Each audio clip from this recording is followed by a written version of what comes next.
thinking about a journey that is about 40 years.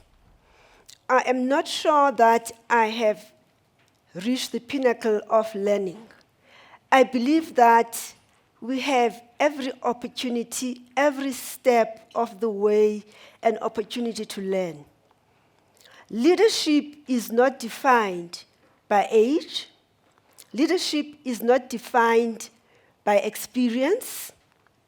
Leadership is not defined by how much you are read.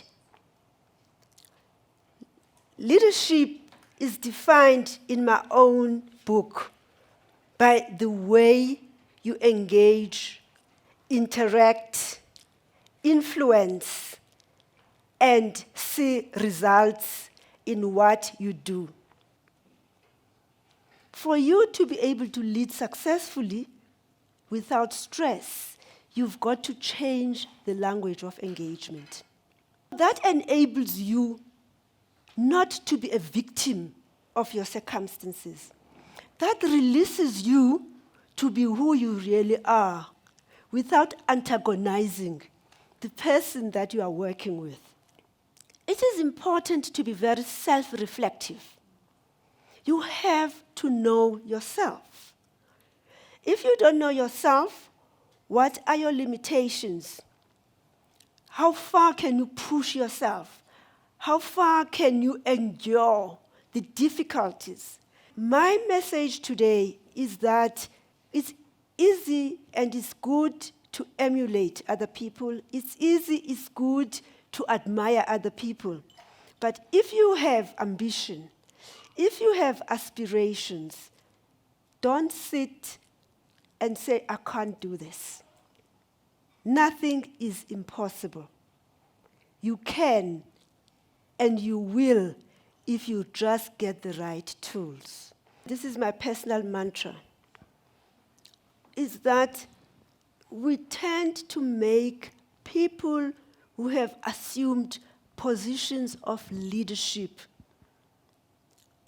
icons. We put them on a pedestal even before they deliver.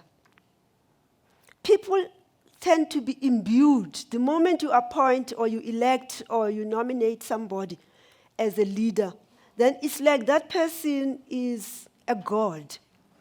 And that is the challenge that we have. Again, I'm going to come back to the South African context to illustrate the point I'm making.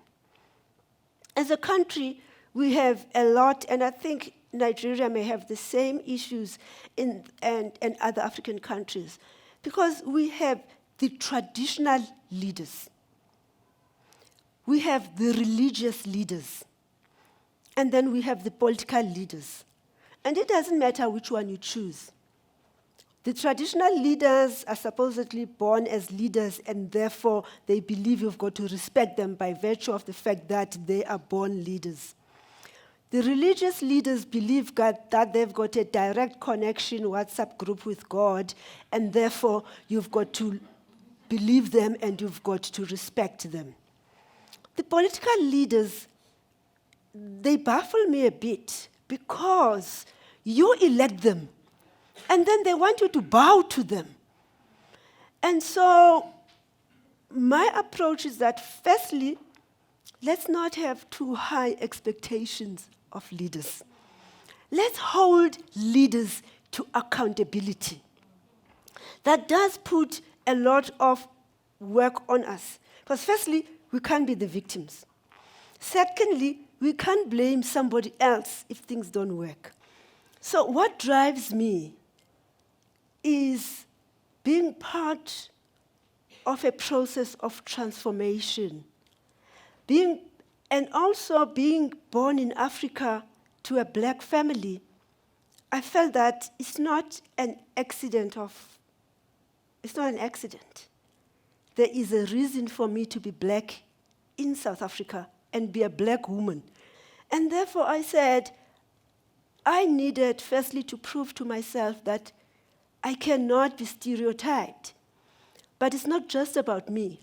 that if I can share and work with other people to make sure that we can leave this world a better place. I'm an activist.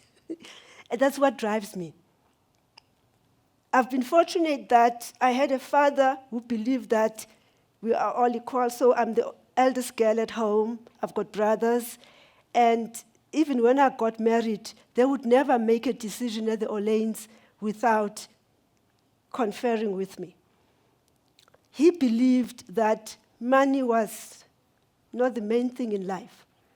In fact, when you arrived at the house and you asked for money, he said, my wife is the millionaire. I don't have money, but my wife will provide. So that's what drives me. And I find when people are driven by material things, they miss the real things in life.